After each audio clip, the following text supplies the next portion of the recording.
don't fully express yourself or fully understand yourself, then you're missing out on the fullness of who God has called you to be. Mhm.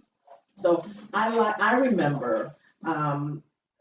just from my experience, where we had a tenant, Mhm. right? And my exposure to pornography was that, and maybe that's why I can relate to Relate to it. Yasha, right? Because my experience was that our tenant, a neighbor downstairs, just handed me a book one day. So we didn't have videos, but she handed me a book.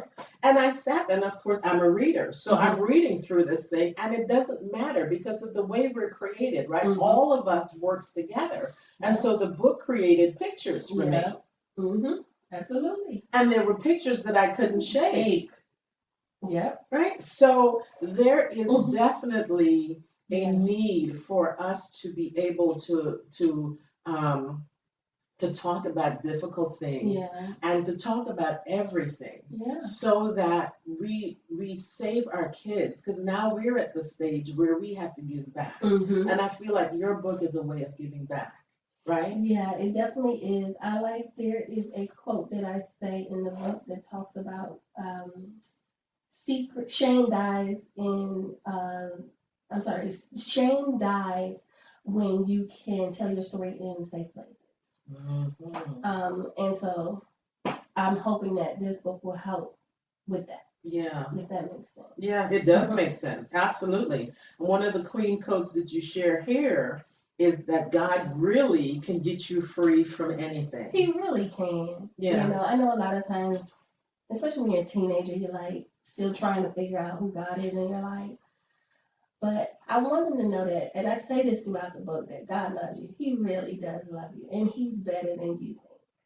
And that He can get you out of it. Yeah, out of anything. Yeah. It's that love of God that really just causes us to want to be better. Yeah. And next thing you know, you look up, through the process, and you are better. Yeah. And I've heard you say this, that in even looking at these stories and reading these stories, it's like looking at someone else's life, because you're not wrapped up in this anymore, because that was a different Scherrie. Yeah.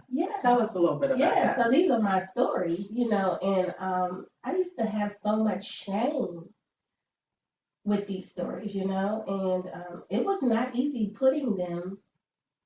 writing this book, because I said to myself, oh my God, if I write this book, people are going to know. They're going to find out about me. They're going to find out about my life, where I've been, what I've done, and they're going to judge me. And so it wasn't easy to say, I'm going to actually release this. Once I wrote it, I was like, I was there. And I remember telling you, I'm not sure. Yeah. Because, I don't want to be ridiculed. I don't want to be judged. Yeah. But it's bigger than that. It's bigger than that.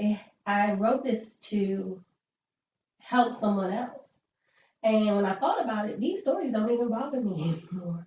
And I heard somebody say this, and I used to didn't understand, but I think I understand now. They said your pain will later become your purpose. Wow.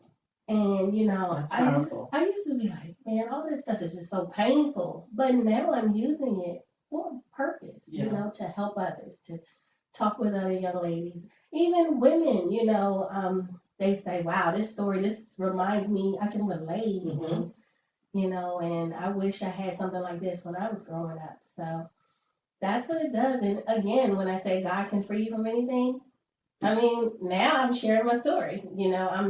I'm not frozen by it. So it's good. That's fantastic. And again, thank you for writing this book, because I know that one of the things that I had shared with you was that this is not just for your teenagers, right? I know that you're a girl's self-esteem coach. Congratulations on Thank that.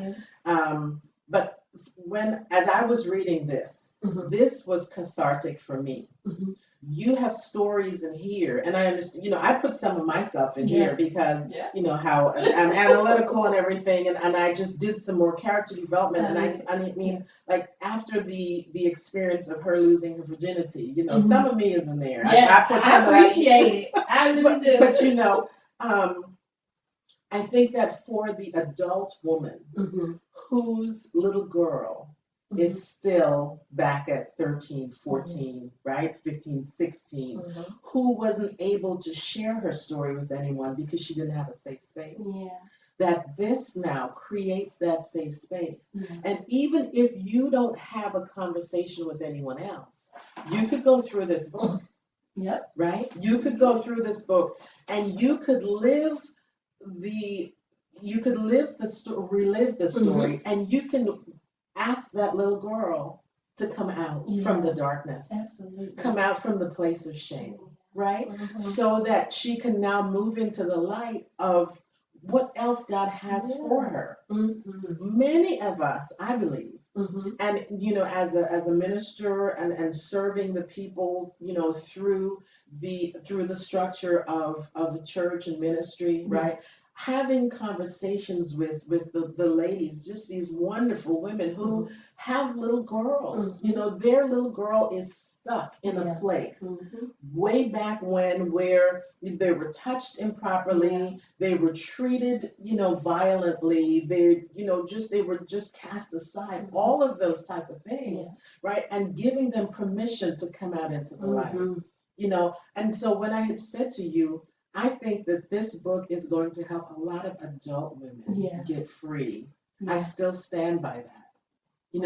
These are stories that we don't talk about often enough. Yeah, I agree. And I hope it does. That was, the purpose was, when I was thinking, I was writing to young ladies because that's usually the audience I'm speaking to. Yeah. But I definitely know that women of all ages would enjoy and appreciate a book like this. Yeah. Now, would you say that that there is an age group that is too young for this book? Because you are talking about some stuff in here. People ask me that all the time, and it's hard to know because you have some younger age groups that have been exposed to things, but I also don't want to prematurely expose them to things. Good point. Does that make sense? Good point. Yeah. So I leave it up to the direction of the parent a lot of times. I have conversations with parents a lot, but I guess if I had to put an age on it, I would say 14 and up. 14, 15 and up. Okay, so let's talk about all tied up. Okay. Yeah, because sometimes if we were to look spiritually, in our car, right, or even just where we're sitting right now, you have you find out that you have a whole lot of people with you. Right? You're like, I didn't even know. There are people that you would choose to have with you, and people that you didn't even know came along. And you're living here rent free, right? But in this chapter on being all tied up, you talk about soul ties. Yes. And I mean, I know we're like, yes. So, sex, and you preface it by saying that sex is more than just two people hooking up. When you have sex with someone, you bond with them, right? Your body, mind, and emotion ties itself with their body, mind, and emotions, thoughts, and whether you want it to or not. Sex ties you to the person you had sex with and all of the partners that they have had sex with. Sometimes that could be a really crowded room. Yes. Absolutely. So according to research, this is what we would call a soul tie. Some people don't believe in soul ties, you said, but I do. And a soul tie created through sex is like gluing two pieces of paper together and the next day ripping them apart. So bits of each piece of paper would still be glued to the other piece. Yep, absolutely. Wow. And see, that's part of the conversation that was never told. When our parents or our loved ones say, just don't do it. And a comma should have went there, and this is the reason. Yeah. Because it's not just hooking up. It's not just having a good time, having fun. Yeah.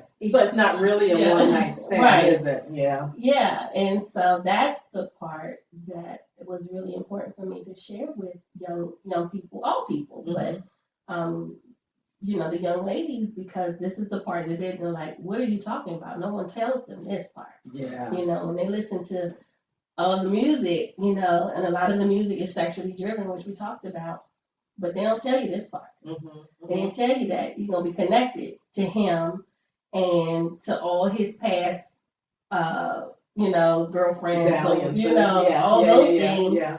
And, it gives you something to think about, and I remind them that God is not trying to take away our fun, you know what I mean? He's really protecting us, because he knows these things. And so it was very important for me to share this. And I put a really kind of fun activity, a little math problem that I put in there would shed a little light, maybe like put a light bulb, kind of situation. So I hope they like it. Well, I would like to share just a little bit about that math here.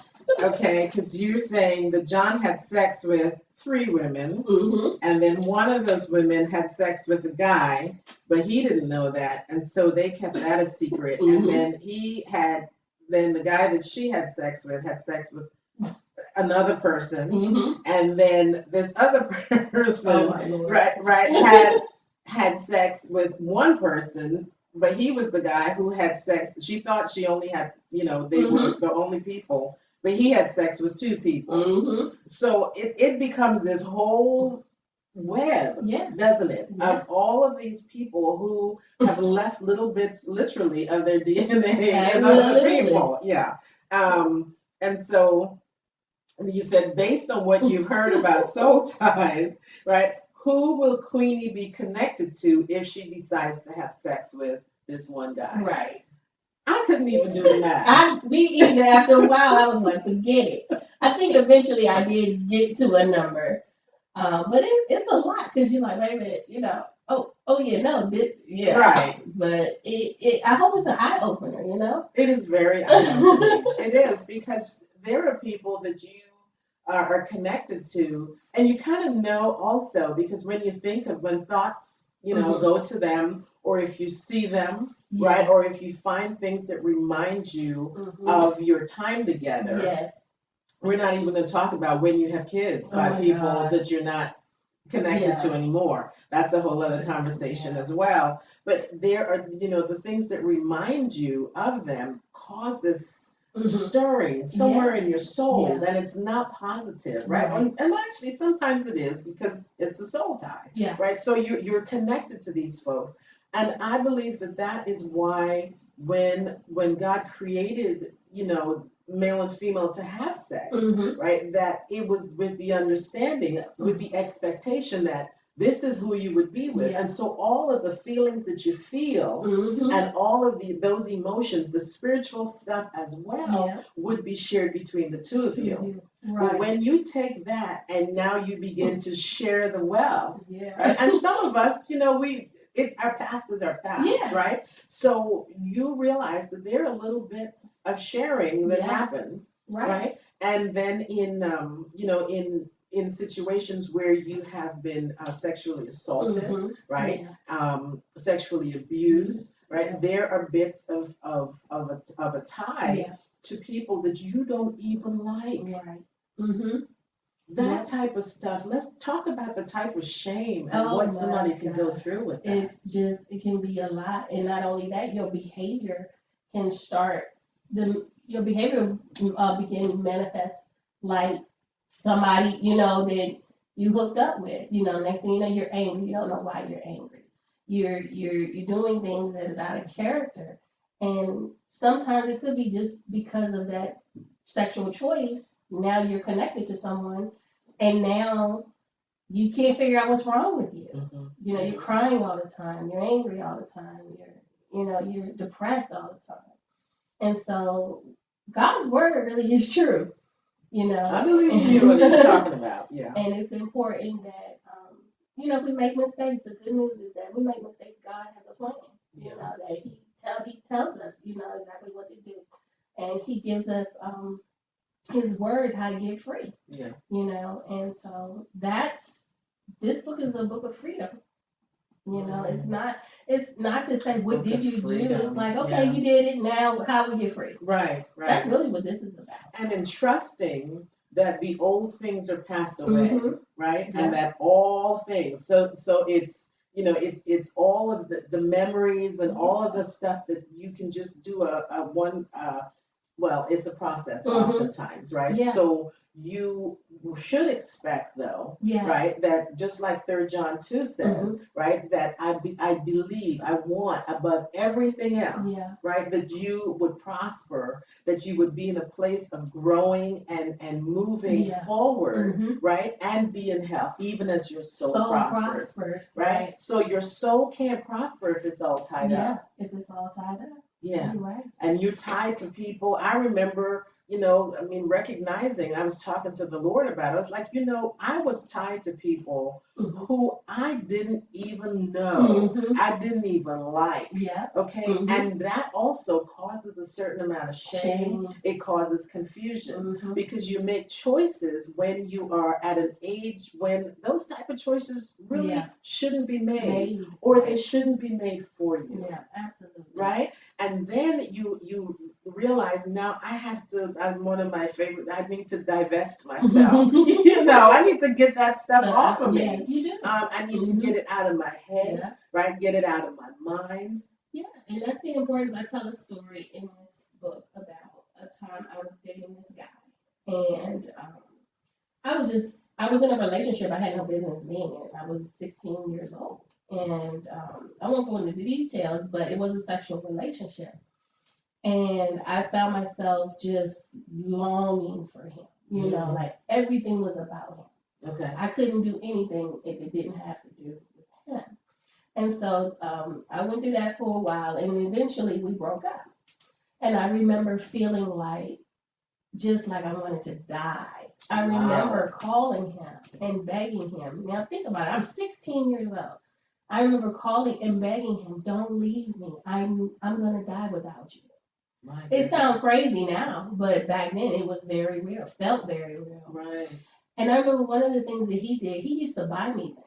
And I used to feel like, oh, look at all these nice things. Like I felt loved and appreciated for these things. And I noticed that after we broke up, one of the things that would happen is he bought me a bracelet. And one time the bracelet just broke in half. Unbelievable. A nice sturdy bracelet. And then the next thing you know, like I guess at that age you get teddy bears and all these things. Right. The teddy bear started. Somebody threw the teddy bear out, and I was horrified. Like, why did you throw my? But it was as though it really felt like God was just removing the things that associated with Him out of my life. I see. Like He was freeing me. He was like, oh no, she'd be looking at this bracelet and be thinking about Him. It's gone. Thinking about all these teddy bears, these pictures, like all this stuff just started disappearing out of my life. And I didn't know it then, but looking back, I think that was God's way of, oh no, we getting ready to start severing severing these ties. Wow. And we gonna get free. Like, daughter, I love you. We're gonna get free. So that also could speak to like the physical act of breaking the tie, right? Of getting rid of separating yourself from the things that connected you to that person or those people. Yeah. Some of us, it's a lot of people. People, right? For some of us, not much. Okay, so the physical act of separating yourself. Yeah, from and I think that helped me. Be able to free myself because I wasn't longing over these things. Because at that time I was 16, so I just had things. And they were slowly they would just disappear. Someone accidentally throw away something. Someone accidentally can't find the pictures. They accidentally got tossed. Look at that. And I was angry at the time, but I really think that it was God just kind of getting rid of that stuff. it's time to move forward. Yeah. So, when you are ready to move on, Hmm. I believe that the Spirit of God brings all of these forces together Hmm. to help you with that process. Yeah. The understanding of it, I can't talk right now, but the understanding that you were going through a process often happens after the process is Hmm. over, Wow. right? Yes. So in the moment, it might feel like, oh my God, my bracelet broke, or Hmm. how could you do this, or, Oh, right? yes. I was heartbroken, Yeah, and I was angry and hurting. yeah. But, over time, I mean, you look back over these things now and you go like, what was I I know, thinking? right? What was that girl? Yeah, What was it's she like, all what are about? you thinking? Yeah. But it felt very real. It was real at Hmm. that moment. Of course. Yeah. Of course. When we're in the moment, it is absolutely real. Yeah, it's absolutely real. So I like that you showed us, and you even talk of here about toxic shame. That was, that this was another okay, there goes my my not my ADHD, but I wanted to talk about this, but I was heading to talk about something else. So I'll come back. Just Okay. remind me. Yep. Just remind me. Toxic shame. Um, Okay. but I like that you go through here. You explore hijacking, trafficking. Trafficking. You Yeah. explore trafficking Mm-hmm. and being mindful of your circumstances Yeah. and your surroundings. And you also though come to a place of redemption. Yeah. I love that. I love that you came to a place where you can show all of Queenie and her friends Mm-hmm. that they can come back to God. Yeah. This chapter on my favorite daughter, Mm-hmm. right? And then the prayer at the end of the Yes. book. That prayer, I tell you, it made me cry, It's so beautiful. but being able to hear from the heart of God, Yeah. right? Who says, I know everything about Mm-hmm. you. Yes. Oh my I'm goodness. gonna cry. I know everything about Mhm. you. So our tendency to want to hide and only show God the good stuff, Mhm. right? Yeah. All we can breathe, Yeah. right? Mhm. We can breathe Absolutely. because for the things that we have gone through that and of course girls are not innocent, and that was Mhm. something that we also agreed on as you were putting this together, that we're not going to show the young ladies as victims, Right. right? Yeah. Because they participated in Mhm. what they participated Right. in. But the thing is, it shows that we all have a need for Yeah. redemption, You do. and we all have a redeemer. Yes. Right? We all have I mean, just Mhm. the thought of that alone, it just breaks me down every time. Absolutely. But when God says, I know everything Mhm. about you, and he talks about how, well, in this chapter, there's so much noise in Mhm. the world today. Yeah. How much more now? Mhm. Right? Oh my goodness. There's just so many influences. Yeah. And if you just sit still long enough, you could get swept up into some current of something going on. Mhm. Yes, Right? absolutely. And things that he would say, that the word of God would say, are so glamorized. Yeah. Well, things that are opposite Yeah. of what Like he would say. They're so glamorized. glamorized. Yeah, it's true. And the temptation, Yeah. if you don't have any type of structure or firm foundation, that you could just get swept off. But yet and still, there is a Redeemer. Yeah. God is so amazing. Amazing. So amazing. And when he says, my deepest desire is to be your father, a good father. Mm-hmm. Oh my gosh.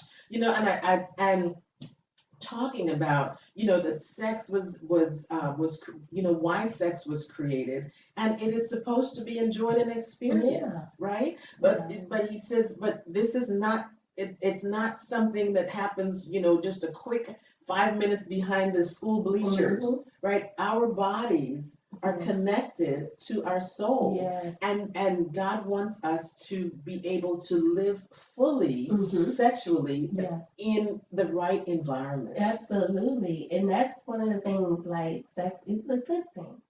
But a lot of times that's just not shared. It's not the message. Yeah, it's like don't do it, and or it's dirty, it's nasty.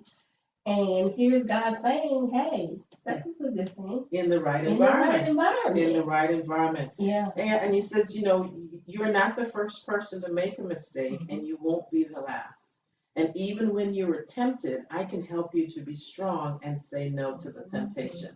And so the rest of that, you know, in what God is saying to those girls and to us, right? To us as adults, and to even, you know, and to the young girls that are still imprisoned in the shame of our past, in the darkness of our deceit, and just being hijacked from whatever the experiences were. Sometimes I feel like you can't even relate to what you went through. Right? Yeah. Because it's like, what in the world was I thinking I had about? struggled with that. Yeah. You know? Talk about that. This book actually, because I had to remember some things that I had forgotten about. Because you know, you tend to tuck that stuff away, you know, and like I don't want to think about that again. And there were many days I cried, I got angry, my emotions were all over the place because I was like, I forgot about that. Wow. I didn't know it happened like that, you know, or I was remembering how I felt at that moment. Yeah. Wow. And it wasn't always, it didn't feel good. And so it wasn't easy, but it was definitely freeing for me, you know, and I believe it'll bring freedom to others. And I remember your previous comment where you said this is a book about freedom. Yeah. Right? It's a book about freedom. It's a book about freedom.